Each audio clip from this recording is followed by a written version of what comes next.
Moving ahead, dear friends, at the Gen Next 2022, time now for us to move forward with the last session of our second week, the second week that we are having at the virtual platform.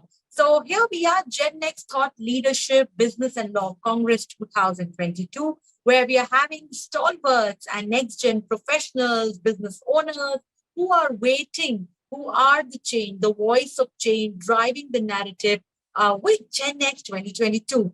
And yes, at this hour, as we go ahead with the last session for this week, the hashtag for the Congress, as you all know, hashtag GenNext 2022. So keep your LinkedIn and Twitter feeds buzzing. And yes, here we are at Legal Era, ready to take the Gen Next to the next level. So yes, as you all know that this day we witnessed some very interesting sessions. Each session presented an opportunity to open the mind to new ways of approaching important challenges, finding solutions that are ahead of the curve. And yes, last week we were on the virtual mode. Today, 23rd September, we are there at the virtual mode. But we look forward to meeting you in person for our in-person programs in Mumbai and Delhi. So stay along with us to learn, to unlearn, share, collaborate, and grow. And with this, let's go forward for the second week, last session at the Gen Next Thought Leadership Business and Law Congress 2022, specially curated by the Legal Era Corporate Counsel Community and Legal Era Business Network. So here we are to talk about the last session wherein we will be looking at the important aspect of making cross-border commercial contracts impeccable. The need to look at excelling in businesses without border contract negotiation, looking at arbitration. And with this, we invite on first the moderator for the session. We welcome M.R. Prasanna ji, Independent Director. M.R. Prasanna ji, gold medalist from University of Mysore. After being an independent counsel for about 7 years, he worked as the head of the legal function for over 28 years with different business groups of the country. He served as Chief Legal Officer of Larsen & Toubro Limited, Mumbai for 7 years. For about 12 years, he was with Aditya Birla Group as General Counsel, spearheading mergers and acquisitions. He's associated with several prestigious associations and chambers of commerce and industry and is a member of International Bar Association. Greetings. Welcome, Prasanna, sir. With this, let me invite on the panelists for the session. We welcome Shalinee Kulsreshtha ji, General Counsel Dentsu, Shalinee ji, General Counsel, Compliance Officer, member of South Asia Leadership Team, and a director on board with 2 decades of experience in chemicals, agrosciences, food technology, consultancy, management of risk, adding value, amongst others. Shalinee ji, greetings and welcome.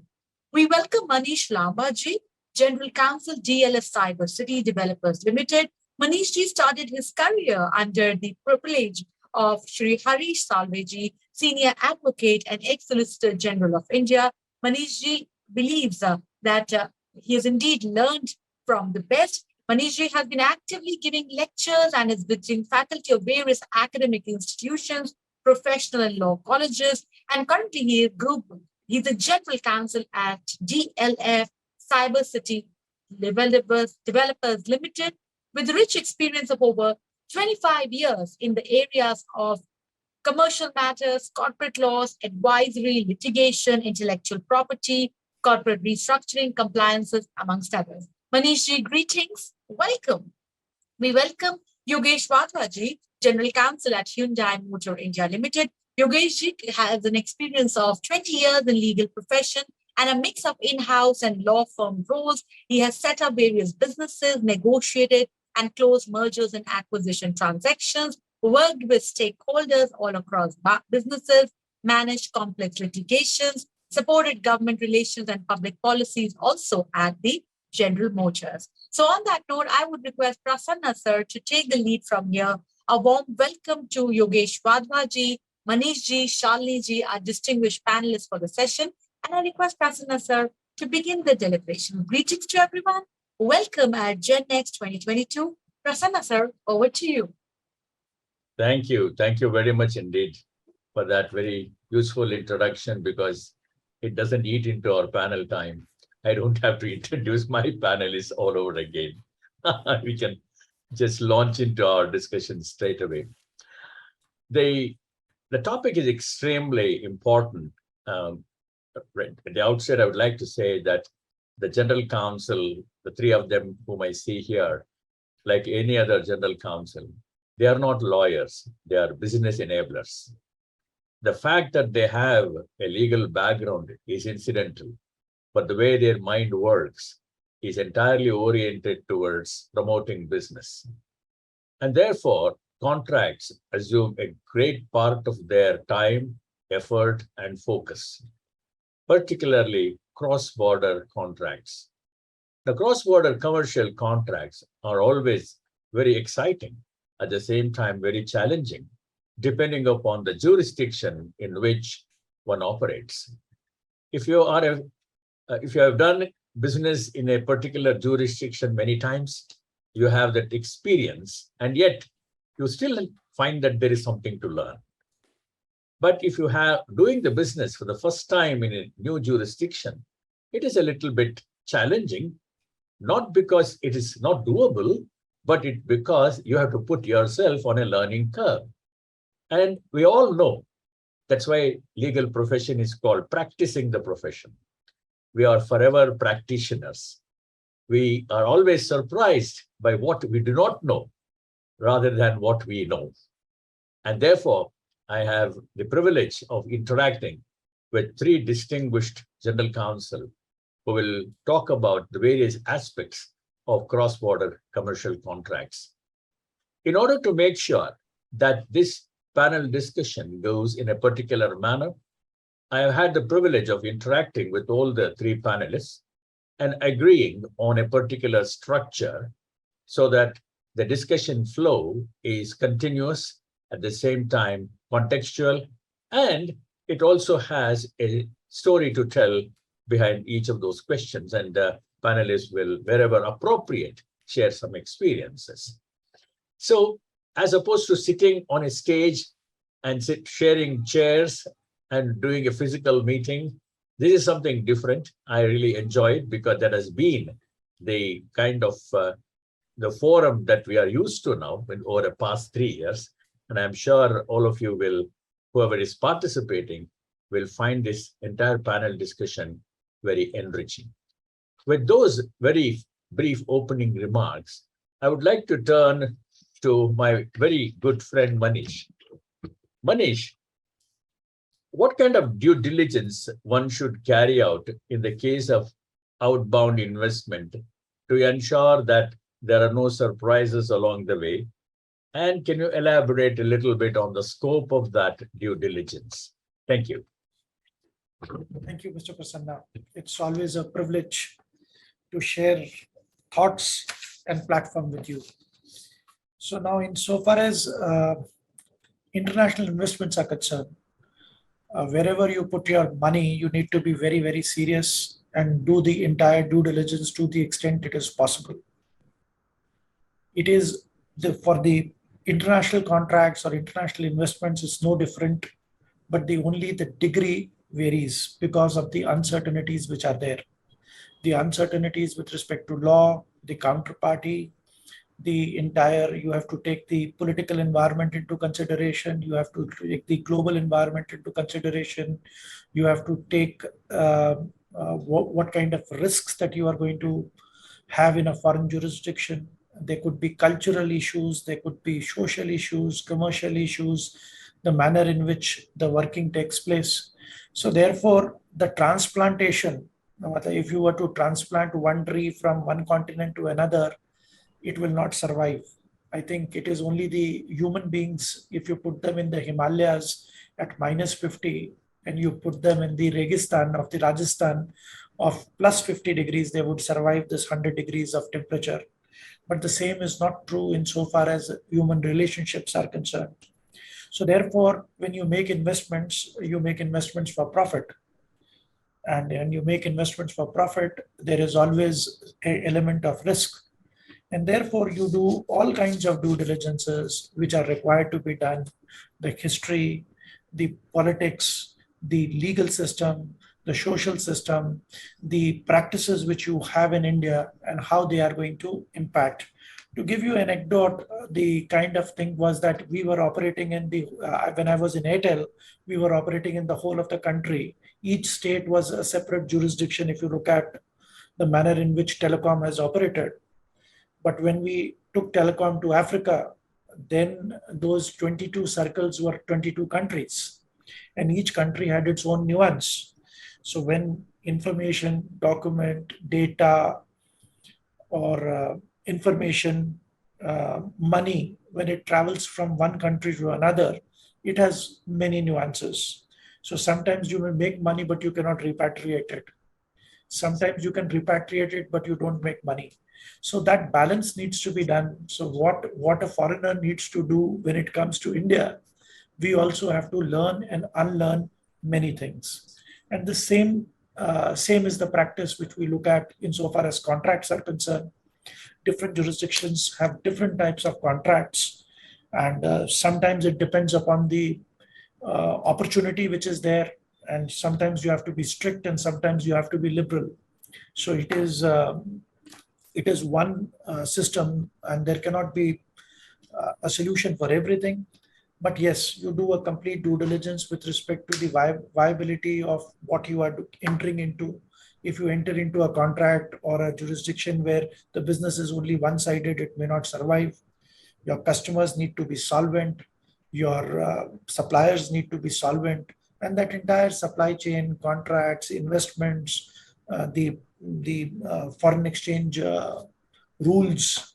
So if you do business with Iran, Israel, or in Dubai, or in UK or US, everything will be different. So all these various aspects needs to be taken into consideration. Thank you. Thank you very much. That's very interesting. Shalinee, as you know, due diligence is the scope of due diligence, whether it is technical, financial, legal, and business due diligence, environmental due diligence, number of aspects of due diligence. They actually determine the way you're going to carve out representations and warranties. And there are other clauses that you need to be very careful about.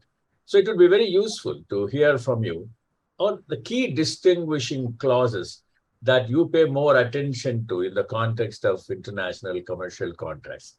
Over to you, Shalinee. Sure. Thank you, sir. It's an honor to be here and being able to share my views with everyone. So, of course, there are quite a lot of legal clauses, be it for a domestic contract or a cross-border contract, that plays very, very important role. However, I'm going to focus for the purposes of our conversation on the clauses which are more relevant from the perspective of a cross-border contract only, not so much, when we are basically working on a domestic contract. Yeah. So I am particularly paying a lot of attention to clauses like governing law and dispute resolution when working on a cross-border contract. Now the question comes why? I mean, to say it's of course also important when we are working on a domestic contract. So why would it be that I would pay more attention or special attention to these two clauses as compared to when working on a contract between two Indian parties? So governing law. So I think when it comes to Indian law, all of us are familiar with how the Indian legal system works, because as qualified Indian lawyers, it's something that becomes part of our blood in the way how we work, in the way how we think about the legal system. But knowing and also complying with the law of a country that we don't know or not so familiar with is something one needs to see, understand when working on a contract and agreeing on contractual clauses as a part of a contract. I think it is also important to see it from the perspective of if the governing law is the law of a country wherein the legal system is well established, or it is the one which is evolving. How well do we understand the laws of that country? Are we really in a position to comply with the requirements under the law of that country? Because if we know the laws better, and if we know that we are in a position to comply with the requirements under the law of that country, then of course there is always this level of comfort in accepting those governing laws vis-a-vis laws of a country which is unknown, unfamiliar. Also, from a dispute resolution perspective, I think governing laws play an important role. So it's important to have laws that are both familiar and well established. Now, coming to jurisdiction, I think, of course, I mean to say, when we talk about dispute resolution, I'm going to cover jurisdiction first. So, jurisdiction, is it like a popular or unpopular jurisdiction? What I mean by that is it like a jurisdiction which is normally accepted, or I would say put in contracts by most of the companies, or it is a jurisdiction which is not so known or used by companies in their contracts? The examples could be the jurisdiction of Singapore, London, New York courts vis-a-vis jurisdiction of, say, courts in Egypt, Saudi Arabia, or Dubai for that matter. Where will the transaction be performed? In some jurisdictions, parties are free to choose that jurisdiction's governing law and use of its courts. However, many jurisdictions, for reasons of judicial efficiency and public policy, require at least some contacts with that jurisdiction. If you see, our CPC also is structured in a way wherein you would say that whenever we are defining the jurisdiction, it says part of cause of action should have arisen in that particular area for you to establish jurisdiction in those particular courts. So it really depends. If you look at New York courts from that perspective, the law of New York says that if your claim is beyond a certain value, then you can choose a jurisdiction of New York court, even though the part of action may not have arisen there. So it varies. And if you don't know and you have put in a wrong jurisdiction clause, then it has no meaning having a clause like that. The third is, where are the assets of the parties located? And why I say so, from an execution perspective, it is very important to know that ultimately, if we have a need for us to get into the dispute resolution process and a decree is granted in our favor, then in that situation, it is useless if you're not able to execute it. And for being able to execute it, you would have to approach the courts where the assets of the parties are located for it to be executed. So if you're not able to execute it, then what is the purpose of choosing a jurisdiction that is of no use from an execution perspective? Because no company is getting into dispute or dispute resolution for the purposes of just having a decree. Ultimately, the motive is that we should be able to leverage that and we should be able to make the money out of it. So I will give you one example here. Many years back, I asked a Dubai-based lawyer that if you are representing an Indian company, would you be comfortable agreeing to governing laws and courts of Dubai? He said no. And I was surprised and I asked him why. He said all work in Dubai courts is done in Arabic language. For an Indian lawyer, he would be unfamiliar with the laws. And then on top of it, it is civil law jurisdiction. So I would rather go for Dubai International Financial Center. DIFC is an independent jurisdiction under the Constitution of UAE with its own civil and commercial laws distinct from those of the wider UAE and its own courts. DIFC laws and regulations are written in English and default to English law in the event of ambiguity, which of course is very close to Indian law. So it becomes so easier for a party in India having contract with another party in Dubai to agree to jurisdiction of DIFC from that perspective. And it's a win-win for both parties. And that explains, isn't it? Beyond this, it would also be important to analyze the aspect of enforceability of the decree and the language in which the contract needs to be entered.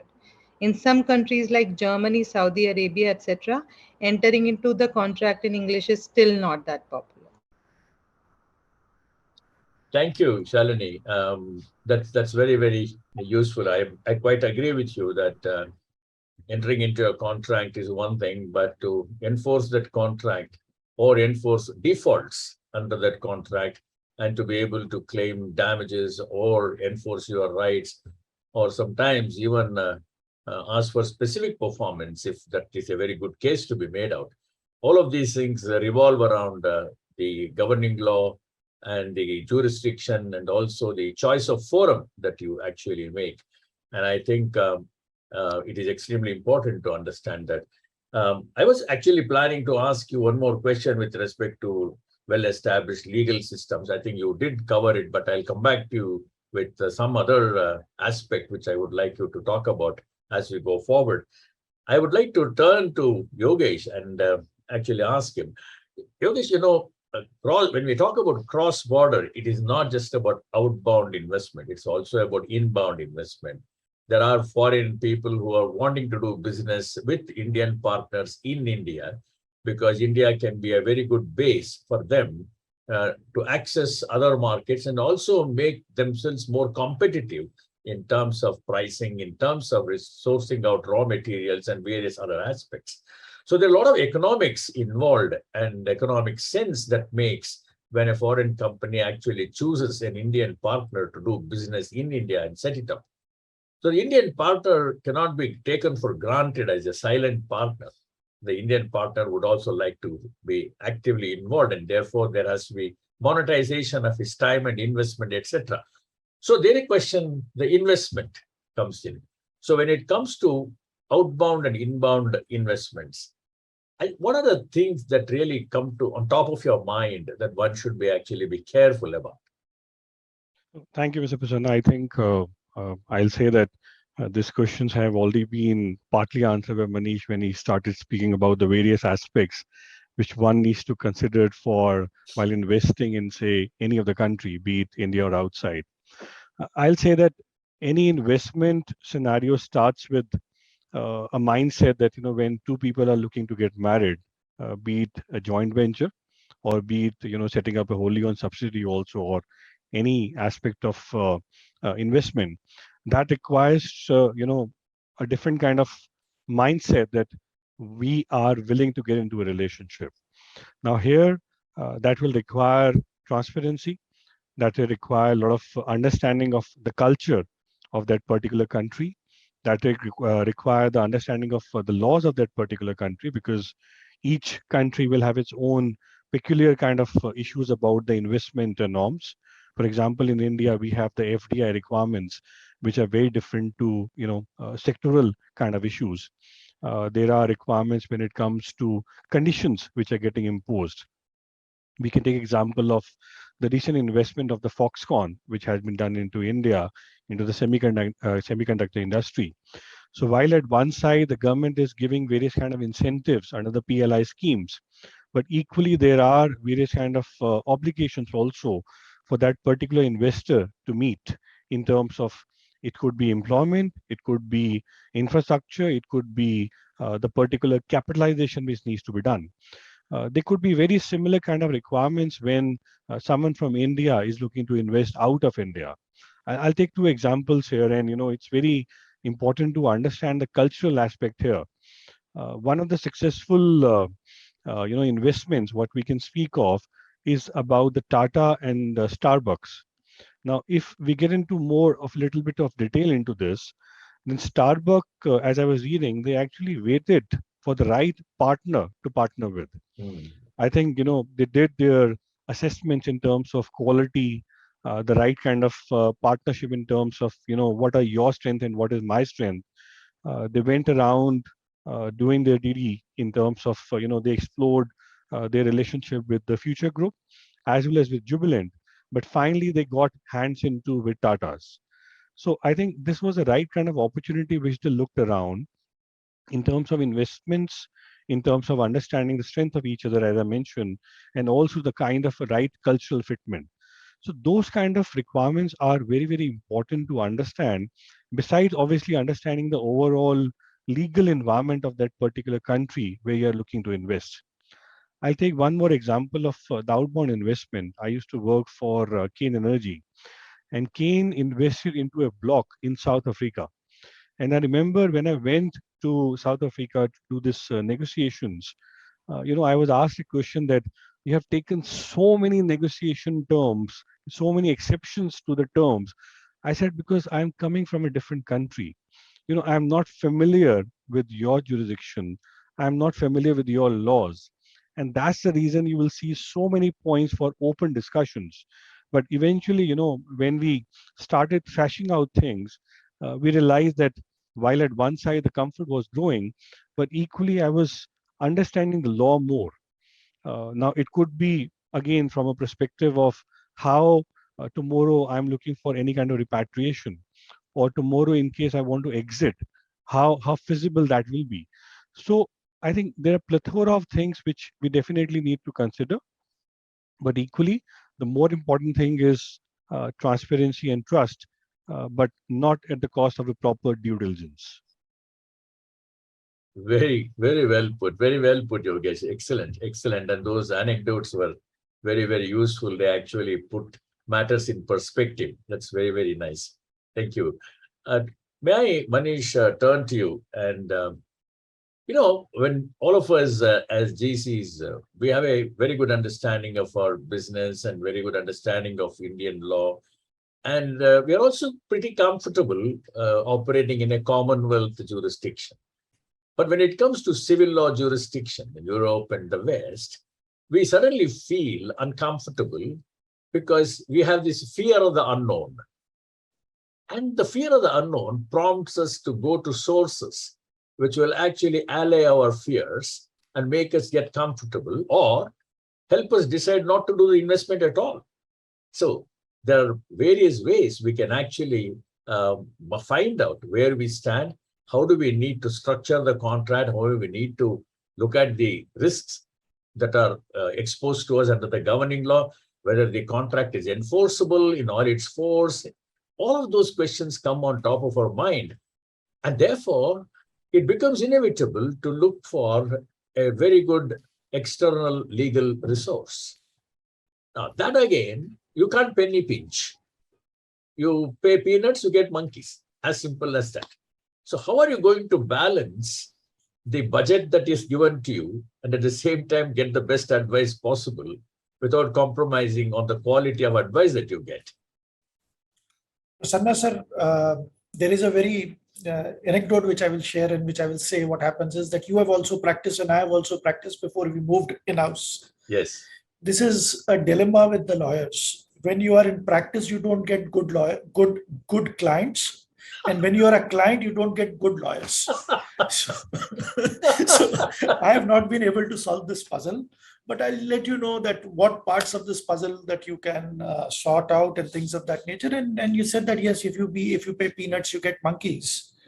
But at the same time, what I'm trying to tell you is that nobody goes to a lawyer because you know him or he's cheap. Yeah. So some kind of a fine balance which you need to make. So what do you do? So the only way is that you speak to people like you. I'll speak to Shalinee and Yogesh. So if I get the first kind of a smell test, if they have been absolutely fine, if I've worked with that firm before. The other thing, LinkedIn has become so nice, so good, and so these WhatsApp groups are in WhatsApp University is a word used to malign WhatsApp, but the kind of information, knowledge, and details which are available on WhatsApp are absolutely mind-blowing, and it works very well. So I personally have a group called Satgamya. We have around about 2,000 lawyers there. We have a India-Singapore forum. So we have around about 40 lawyers of Indian origin there. So these WhatsApp groups, which loosely called WhatsApp universities, give you a lot of gyan and connect. Then you speak to people. Let's take, for instance, if I were to go to Africa, then I would see who's there in Africa. Godrej is there in Africa. They've been trading with it. Or if I were to go to New York, you will go to a bank. The in-house community of the banks, they know. In India, if you want a lawyer, when we were working in Airtel, so we had some kind of a tower which was there in the from Assam to Gujarat to Rajasthan to Kanyakumari, everybody was there. So these resources over a period of time, you gather and you speak to them. Then you have these journals which are there, then magic circles are there, then you have all these international conferences are there, and then there are sponsored books and periodicals which publish names which are there. Internet is a very good source. You go there, but the best source is always the word of mouth. You ask one another and you ask them, what was your experience? What did he charge? Was he reasonable? And was that firm or counsel able to deliver goods? And then there is another layer which is very important, that is Big Four. The chartered accountancy firms, they are available in 180 countries.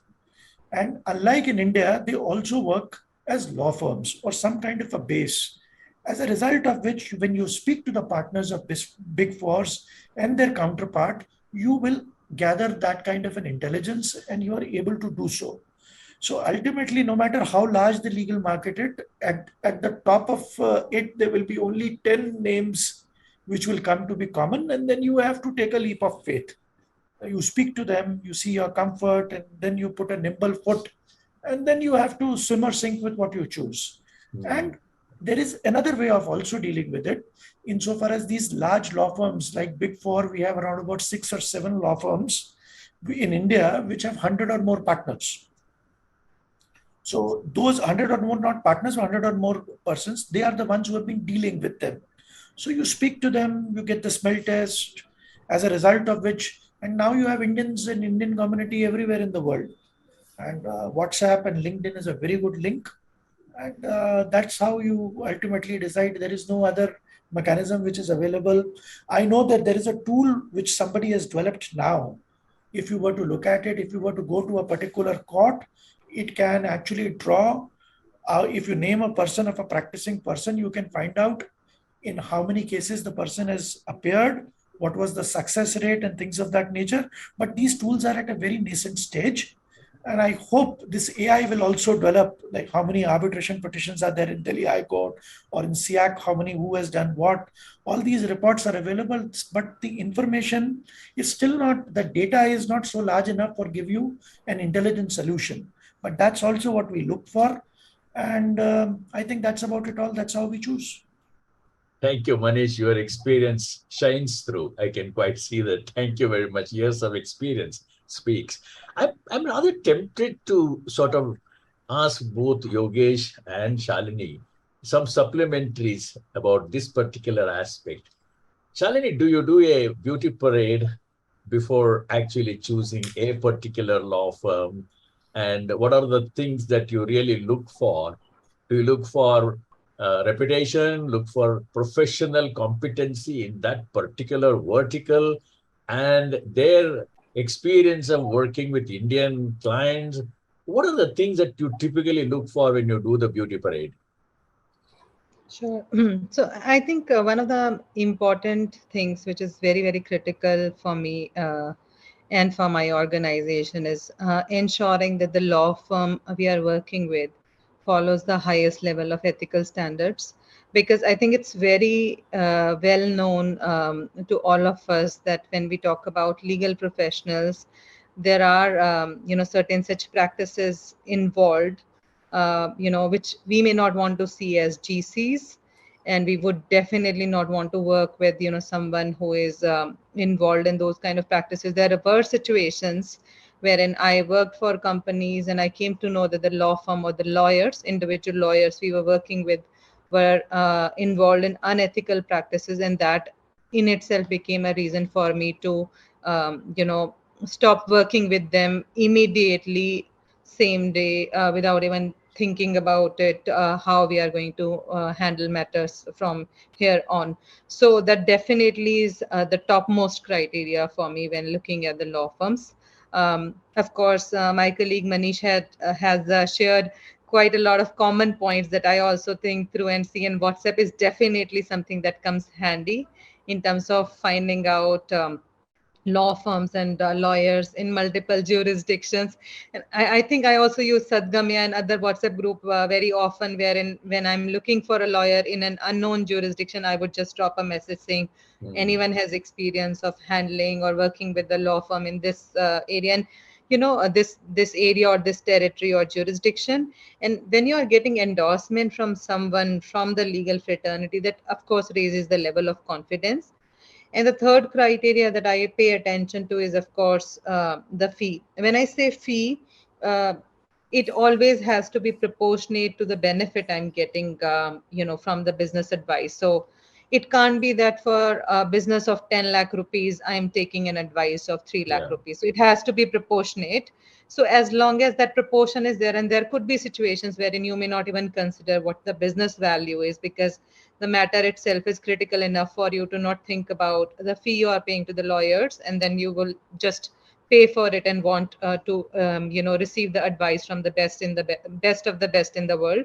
So I think these are few criteria that I particularly pay attention to when working with law firms or lawyers. Very, very, very, very well put, Shalini. That's very, very useful. I think that's a very, very nice way of communicating to whoever is on this call, that they need to be extra careful with respect to selection of a law firm, and they should do some due diligence on the law firm itself and its partners with whom you are going to be dealing with.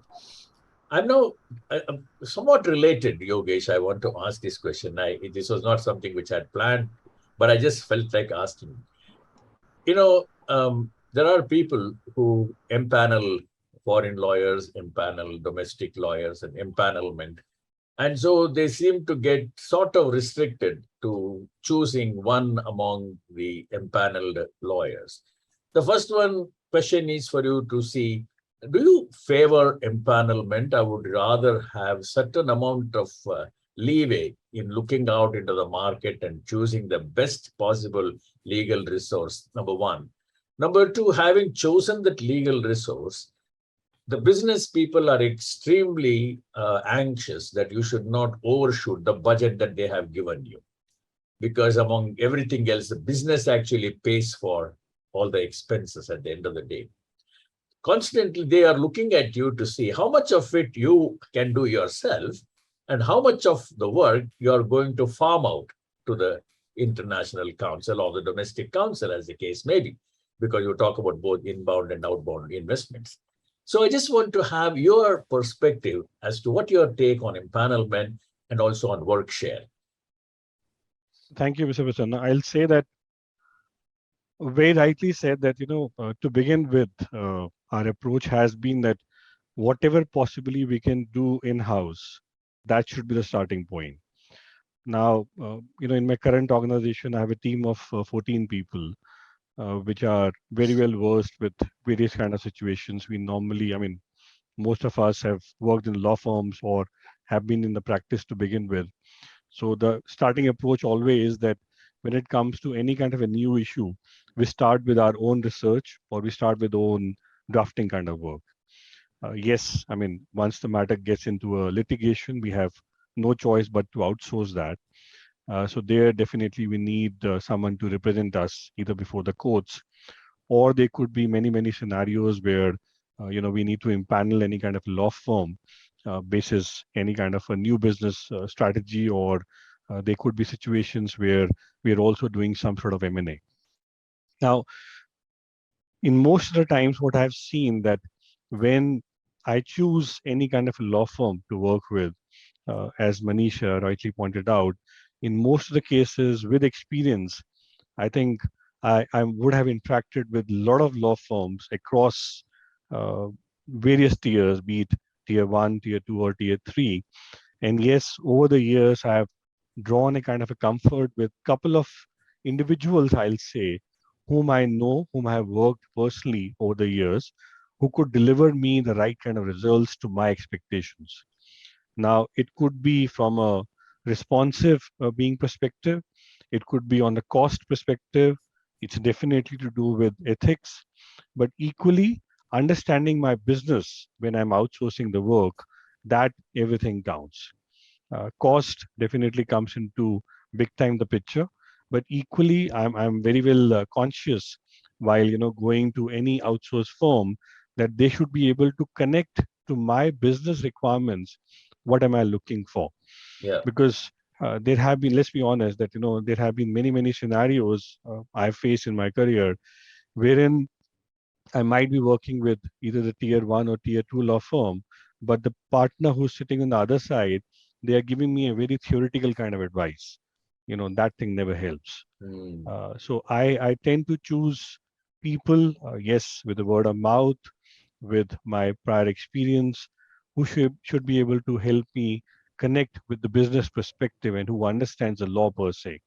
And as I said that, once I am able to do my first level of diligence within my in-house teams before I outsource, I am always in a much better position to, put my point across that this is what am I looking for. And a lot of times it could be a simple, you know, suggestion from the other side where they simply say, yes, they agree with me or they don't agree with me. Because, that could be a different perspective from a legal perspective altogether. But largely, I know what I'm talking at a first level itself. And, there the negotiation starts. I'll share one more example here. We were looking for a big project in my current company. And while the project is a little far, I started shortlisting a couple of people. And when I went to these three firms to begin with, I said, okay, you are a 100 lawyer firm. If I give you this project, who is going to be my client partner? And I personally interviewed these three people on their Ah, experience and knowledge, very and they all nice. were hating me to the kind of questions which I was putting it across. But I said, that's my approach, because this is such a big project for me. Unless I draw the comfort that I am going to work with you, there's no point in hiring you and later regretting that.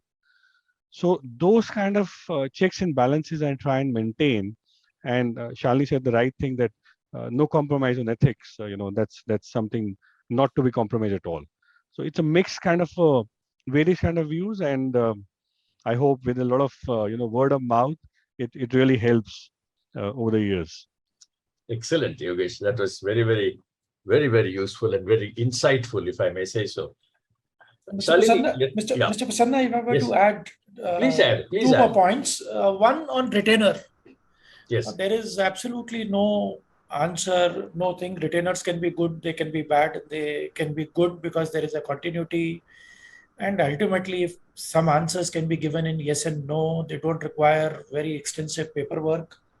If you go to a non-retainer and a person who's charging by the hour, then ultimately uh, it becomes very expensive. So therefore, sometimes small retainers or large retainers do help. The other advantage is that in case of I don't, I may not, I have a fake library behind me. It's just a wallpaper, but I don't. If I have a retainership with a large law firm, I sometimes also get a complete access to that library.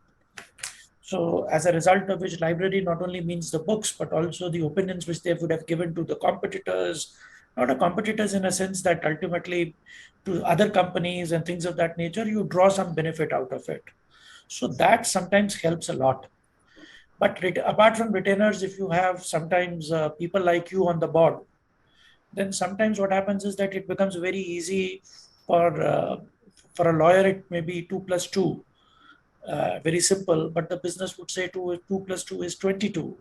So it becomes very difficult. So sometimes not a retainer word, but if you have an independent director of your stature and size, or if I were to 5 years down the line, if I were to have Yogesh or Shalinee, so sometimes they also work like a safety valve.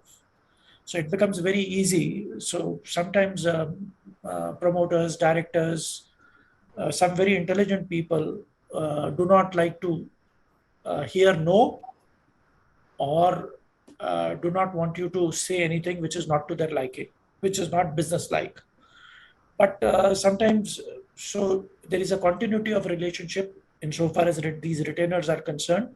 So they know that if they were to give an advice which was not completely kosher, they will not be able to continue. But the defect of being retainers is that you become complacent. You put everything on them, and then ultimately they become they become masters, and they become absolutely inefficient. I've worked with retainers who have been there, who add no value. You cannot get rid of them. You have to. They become one of the stakeholders, and it becomes they become the part of the politics. They've been before you, and they will survive after you. So many other interests which comes up. So these has, but by and large, if I were to now go back and choose, if I practice, I would prefer retainers. But if I was in, uh, I was on the in-house side, I would say, except for the very few, uh, I would like to pay for the transaction and have the person's attention there and then. Otherwise, they don't give that kind of attention. So there is no answer whether right or wrong. And second question which you had asked, what got missed out, is that beauty parade.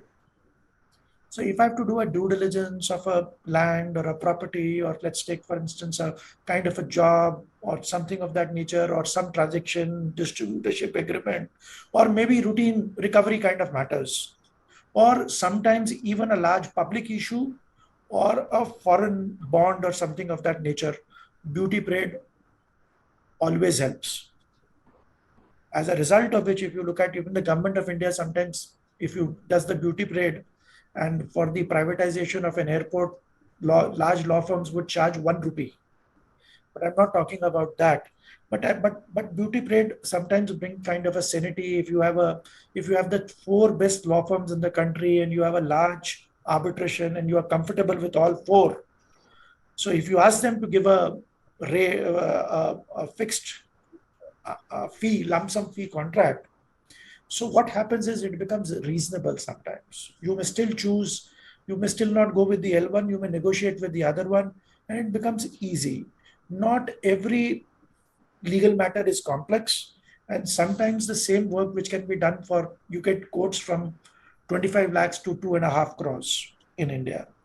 This difference is not so much so insofar as foreign law firms are concerned, where you can actually translate. One of the methods which we have done is that a resource getting 10 lakh rupees is 500 rupees an hour working for 2000 hours on the desk. So now whether they'll be productive or they will not be productive. So there is no clear answer. If there was a clear answer, then you could have put in AI and all 3 of us will become irrelevant.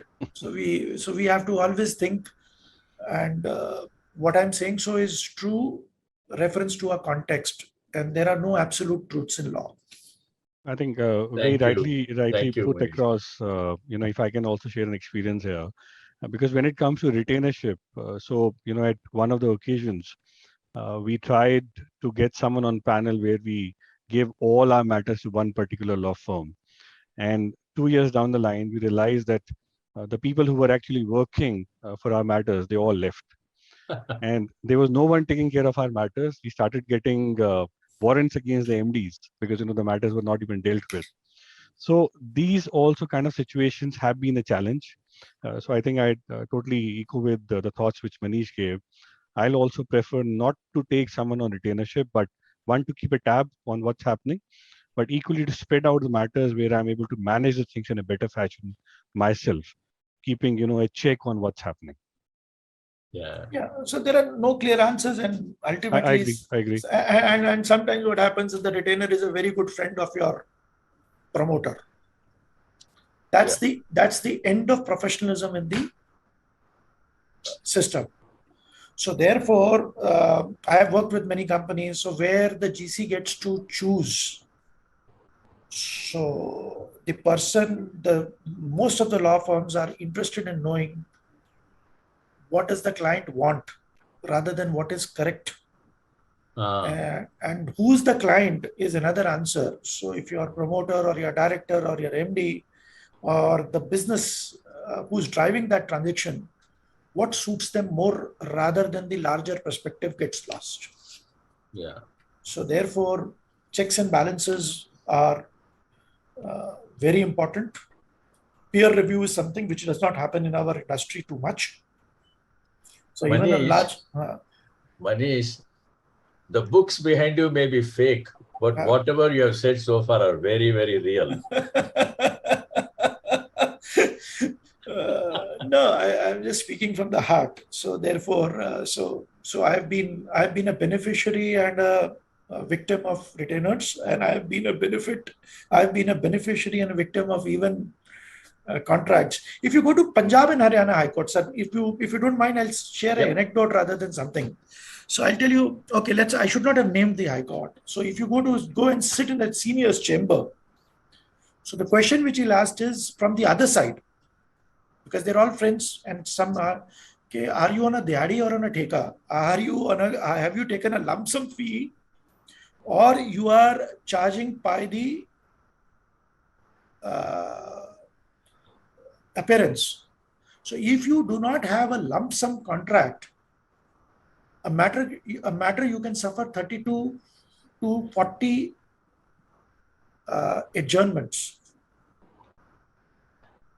So therefore, sometimes when you pay contract, when you agree with, even it's a very common practice in Punjab to have a lump sum fee senior.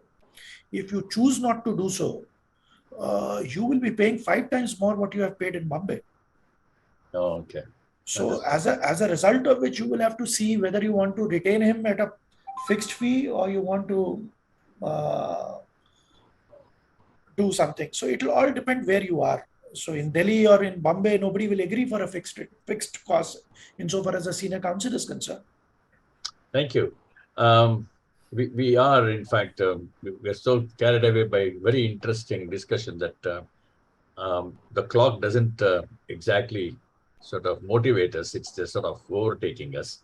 I've got another 13 minutes to left. So I would like to turn to Shalinee. Shalinee, all of us are faced with situations when you are negotiating with a overseas partner and he comes from a different jurisdiction. And when it comes to deciding on the governing law of the contract, he says governing law should be New York or Germany or whatever. And you say the governing law should be India and all of that stuff.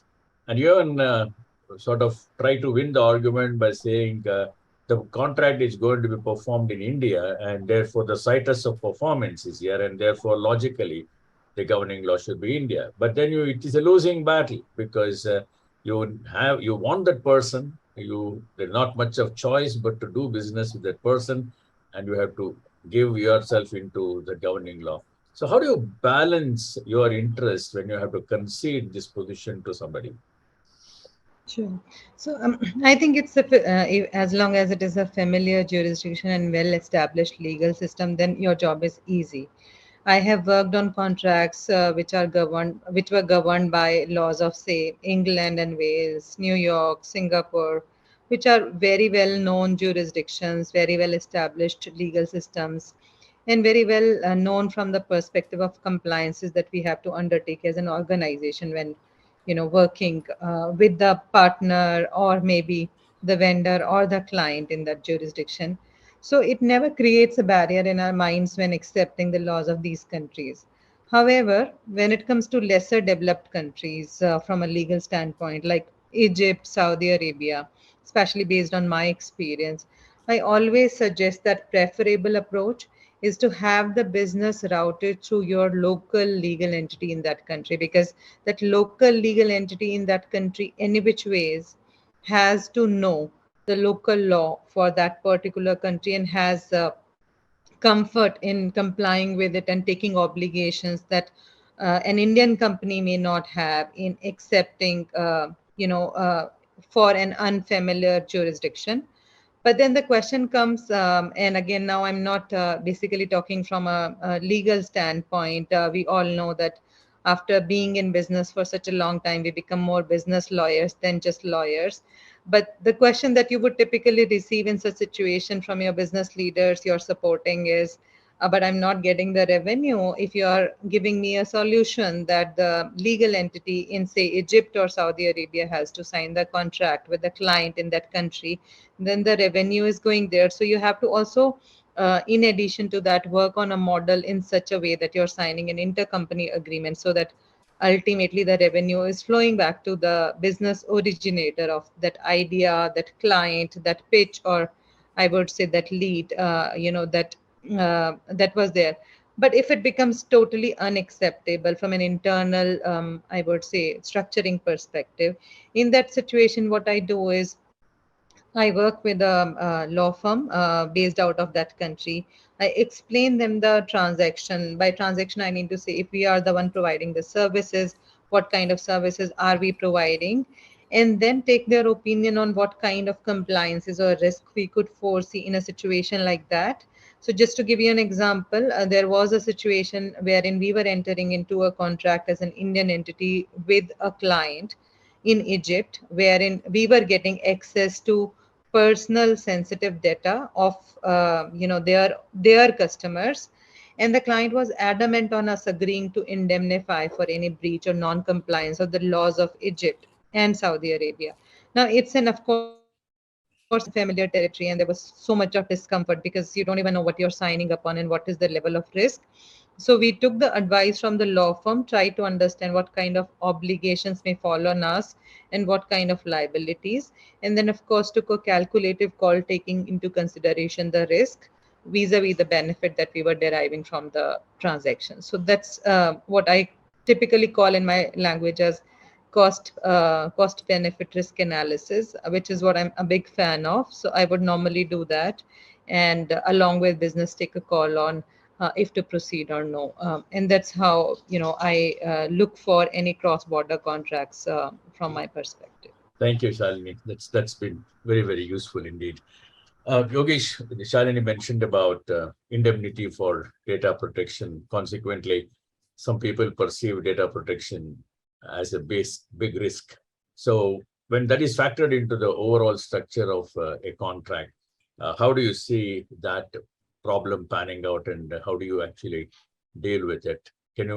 We have about 7 or 8 minutes, so maybe in the next Sure. 3-4 minutes, if you can please Sure. help us. Thank you, Mr. Prasanna. So, so I think let's firstly agree that this is still a new law is yet to come. I mean, we got the draft law. I think we all started working on that. We all started preparing for it, and suddenly the government pulled it back that we will come with a new law. So I'll say that it's still an unknown kind of an area. So while at one side, most of our companies, including say my company, we are sitting on a lot of large base of customers, and there's a lot of database. And now the question is, we as an entity are very much responsible to ensure that that data is very well protected. Now it could be of customers, it could be of our vendors, it could be of our employees. And as we move out of India, specifically towards the European Union, the laws on GDPR, it's very, very stringent already. So depending upon your industry, depending upon your the kind of database which you might have, you need to look at various kind of scenarios.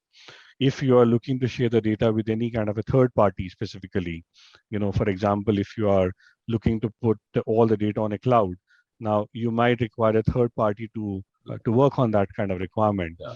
Now, this third party in turn might be looking to outsource the work to another subcontractor in between. So that's a normal chain which always works. So as lawyers, we are responsible to ensure that we inbuild the right kind of clauses, the right kind of obligations on these companies to whom we are sharing our data with, to ensure that this data is not getting either leaked or even misused. So if any such kind of a scenario happens, then we need to ensure that we get the right kind of protection from them, because end of the day, we as a first level, we are the one who are responsible to any customer or to vendors or the employees from whom we have got this data. I think in the recent past also, there have been a couple of the cases where data has been stolen, data has been leaked.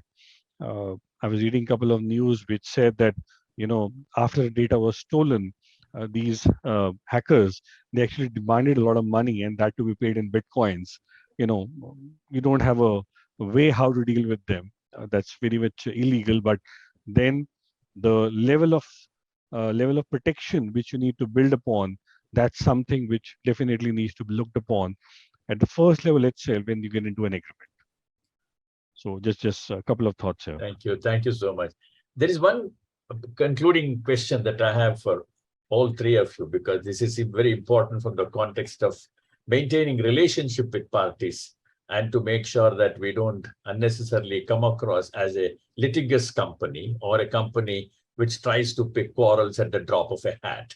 And therefore, maintaining good relationship, even if this contract doesn't work, there is always a possibility another contract we may have to do with the same party. You never know. Our paths always cross. So keeping that in mind, I've got one question. As you all know, if you choose in a commercial contract that you will have a dispute arbitrated upon, you are very clearly shutting the doors of the court, except for getting certain reliefs under the Arbitration Act.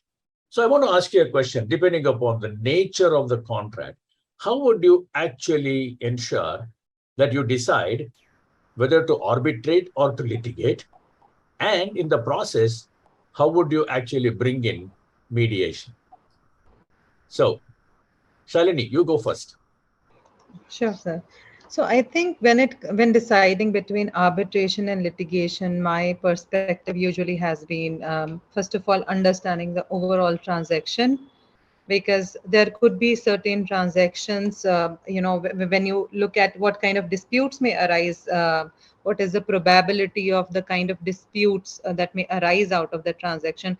I think one as a lawyer starts to get a sense of already if it is going to be something more arbitration focused or litigation focused. To give you an example, some of the disputes we cannot by law deal with under arbitration law.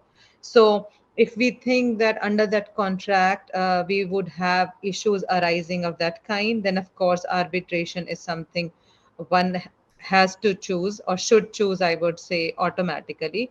But if there is something wherein we know that we have both the options available, then I would rather say, again, I go back to my theory of cost benefit analysis, because if you see that there may be there could be a dispute that may arise which is say for 10 lakh rupees, you can't go for arbitration or jurisdiction, to have a dispute resolved in the courts of New York for that matter, because I think traveling to New York itself 3 times may cost a lot of money to the company. So I think a lot depends on the overall scheme of transaction, the kind of disputes that may arise, from the transaction itself, how comfortable one is with the jurisdiction, enforceability. And I think we should not forget one very important aspect also when deciding jurisdiction versus arbitration is section 44A of the CPC, which basically talks about reciprocating countries. Because if we are having a jurisdiction clause and jurisdiction of courts of a country which is not a reciprocating territory under CPC, then we are not in a position for us to enforce that decree in Yeah, you Indian spoke court about as well. assets. You spoke about Yes. assets in the past. I'll have to, Yes. I'll have to just let you be there because I'm really having about a couple of minutes more. Dr. Amna is already there. So I just want to quickly ask Yogesh and Manish a 1 minute response. To Yogesh, the 1 minute response to is um, litigation means you have a right of appeal. Arbitration means you do not have a right of appeal. Is that one criteria why would choose litigation? I'll still go with 1 minute. arbitration. I'll still go with arbitration, I'll say. That's more effective in terms of cost as well as the speed. So I think that's where I'll stop and let Manish answer Manish, possibly. Okay, mediation. what Talk you about mediation. see, I'll talk about both of these things Yeah, 1 minute. simultaneously. 1 minute. Oh yeah, 30 seconds each on it. So one is in arbitration, as you have said, that if you go to Caesar, then agree to what Caesar says. In arbitration, there is no appeal. It can only be set aside. So therefore, if he makes a mistake, then you're gone forever. So sometimes where there is a possibility of a distillation and correction, this is a very difficult choice which you have to make. And sometimes if in arbitration, things can be ruined completely. So I go for arbitration also where I have to pay money. letting out a secret, where I will be the defendant, where I have given a contract, I will never go for arbitration. In India, it is easiest to be a defendant. So if I'm a defendant, I will never go for a arbitration. If I will go for, and now coming to mediation, mediation is something we are very bad, very, very, very bad mediators. We still have to come over it. The name of mediation which comes to my mind first is Lord Krishna. He failed completely insofar as Mahabharata was concerned. Insofar as Ramayana was concerned, there Hanuman went as a Doot. He tried to mediate it. He did not listen. we do not think things are over till we go to the last court. We are very bad losers. Coming to mediation, it is important that within the system, from a contract manager to the head of contracts to the MD, the matter, if it has to be traveled to that level and then to outside mediators, I have found at least 30-40% of the issues where it is more of ego of people, it gets settled. Thank you. Because ultimately the MD does not want to take a situation that he has failed to do anything. So Thank therefore you. I put him there. Thank you very much. And I wish we had more time, because this panel is really an outstanding panel and so much of insights and so much of experience that they speak with. And I would have really enjoyed talking to them for another 30-40 minutes, the minimum. Anyway, that's for another day. Hopefully, we will have the opportunity of interacting with each other in some other forum or when legal era again permits. But right now, thank you all very much for being part of this panel. And over to you, Dr. Anna. Thank you. Thank you so much, sir. Rightly said, a wonderful panel, a refreshing panel offering so many insights. And yes, one hopes that it keeps on going and going. But yes, let's keep it for another day.